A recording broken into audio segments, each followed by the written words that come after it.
नमस्कार दर्शक मित्रों, आप देख रहे हैं जीपीएमसी न्यूज 24/7 लाइव। અષાઢી બીજ કચ્છી નૂતન વર્ષ નિમિત્તે અખિલ ભારતીય માકાણી પરિવારનો સ્નેહમિલન અને વાર્ષિક મીટિંગ સાથે વિશિષ્ટ સન્માન કરવામાં આવ્યા।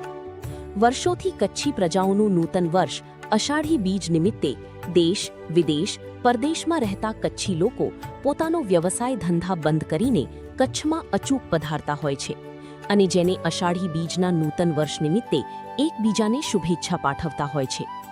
આજે દેશભરમાં ભગવાન જગન્નાથ રથયાત્રાઓ યોજાયેલ છે, ત્યારે કચ્છ પ્રદેશમાં દરેક ગામ લેવલે અષાઢી બીજની પ્રસંગમાં દીકરીઓ નિયાણીઓના સન્માન થતા હોય છે, જે નિમિત્તે ભુજ તાલુકાના કોટડા આથમણા ખાતે અર્પમા ઋષિના સાનિધ્યમાં ભગુદાદા અને માકાદાદા અને સતી જશુમાના જયઘોષ સાથે વાર્ષિક મીટિંગ પરિવારના પ્રમુખ શ્રી રાજાભાઈ કે પટેલના અધ્યક્ષસ્થાને લક્ષ્મીનારાયણ મંદિર ખાતે યોજાઈ, જેમાં વાર્ષિક હિસાબો મંત્રી શ્રી રસિકભાઈ અને રાજુભાઈ દ્વારા આપવામાં આવ્યા અને અષાઢી બીજના સવારે ભગુદાદાના સ્થાનકે મોટી સંખ્યામાં ભાવિક ભક્તો દ્વારા પૂજન અર્ચન અને આરતી દાદાના સેવક શ્રી અશ્વિન દાદા અને સતીમાની ઉપસ્થિતિમાં કરવામાં આવી।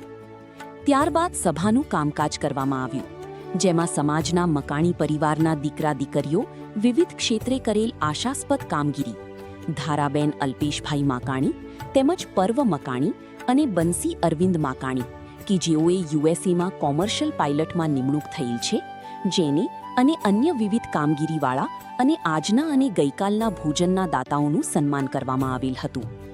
આજના પ્રસંગે અશ્વિન દાદા અને પૂર્વ પ્રમુખ છગનબાપા તેમજ પ્રવીણભાઈ સુરત અને પરિવાર પ્રમુખ શ્રી રાજાભાઈ દ્વારા આગામી 2028માં વિશાળ સ્નેહમિલન યોજવા અંગે વિવિધ માહિતી આપી હતી અને ભવ્યથી ભવ્ય કાર્યક્રમ થાય તે માટેના સૂચનો અને મંતવ્યોને નોંધમાં લીધેલા હતા।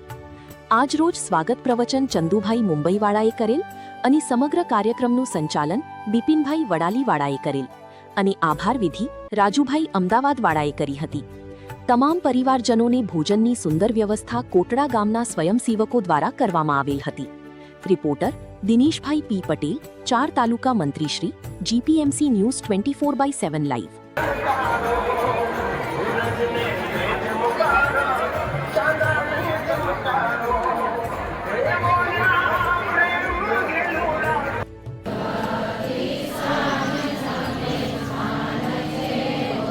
હે દાદાના પરચા છે પરમ પાર આજ દર્શન કરવાને અમે આવ્યા હોજી રે।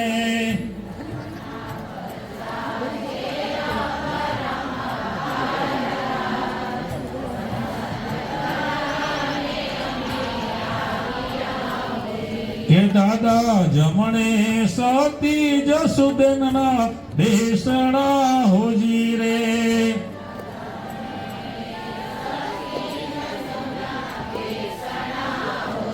હે વળી ડાબે મકાન દાદાના સ્નાન યાદ દર્શન કરવાને અમે આવ્યા હોજી રે।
સન્માન થાય એને એના અનુસંધાનમાં કોઈ દાતા ઓછા પણ ના આવે અને આપણું જે સર્વર આવક છે એ પણ જળવાય.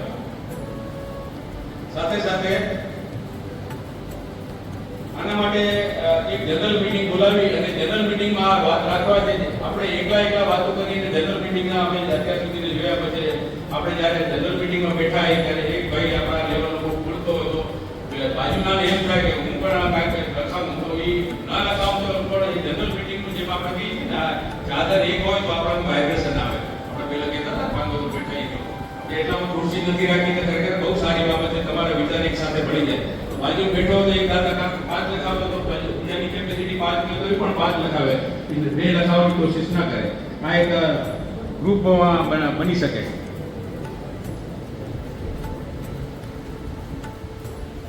એવી રીતે નિયાણીને સન્માન જ્યારે સ્ટેજ ઉપર કરીએ ને, અમે નેત્રા ખાતે જ્યારે આયોજન કર્યું હતું 2024માં, અમારી 2500 નિયાણી હતી. અમે તે વખતે ડિજિટલાઇઝેશન કરીને લિસ્ટ બનાવ્યા પછી આપણે 1.5 દિવસ લાગે એવો હતો. એક નિયાણીના સ્ટેજમાં અમારા પરિવારની 10 હોય તો 10 ઉપર જાય, પછી બીજી